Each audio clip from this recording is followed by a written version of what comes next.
மகர ராசி அன்பர்களே, இன்று சந்திரன் உங்கள் ராசிக்கு 10ஆம் இடத்திலே இருக்கின்றார்.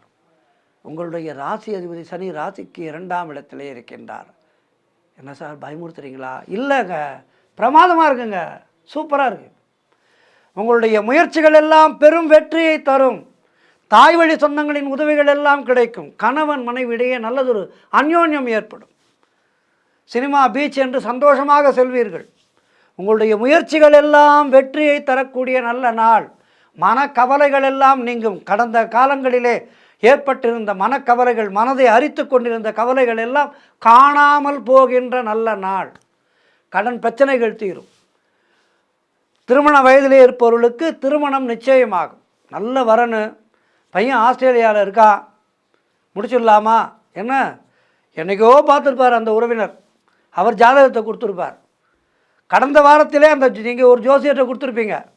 அவர் நேரம் இருக்கும்போது, சரி ரொம்ப நாள் ஆச்சு இந்த ஜாதகம் கொடுத்து, பொண்ணு புள்ள எப்படி இருக்குது பார்ப்போம் என்று பார்த்து, ஐயா ஜாதகம் நல்லா பொருந்திருக்குங்க, பேசுங்க.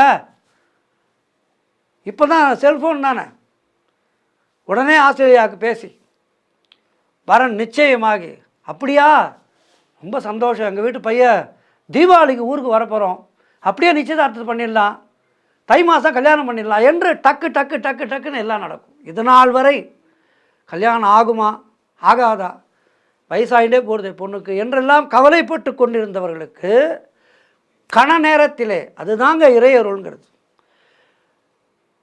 பெரும்பாலான துயரங்கள் இறைவனுடைய சின்ன கடைக்கண் பார்வை பட்டுதுன்னா காணாமல் போயிடும். அதுபோல் இன்றைய நாளிலே உங்களுக்கு ஜாதகம், அதாவது உங்களுடைய கிரகங்கள் உங்களுக்கு சாதகமாக இருக்கின்ற காரணத்திலாதே ஜாதகம் வலுப்பெற்று திருமண வயதிலே இருப்பவர்களுக்கு திருமணம், பிள்ளை பேருக்காக காத்திருக்கின்றீர்களா, பிள்ளை பேரு உங்களுக்கு என்ன வேண்டும், டக்கு டக்கு என்று சாங்ஷன் ஆகும். ஆகவே இன்றைய நாளிலே சந்தோஷமாக இருங்கள், பெருமாள் வழிபாடு செய்யுங்கள். வாழ்த்துக்கள்.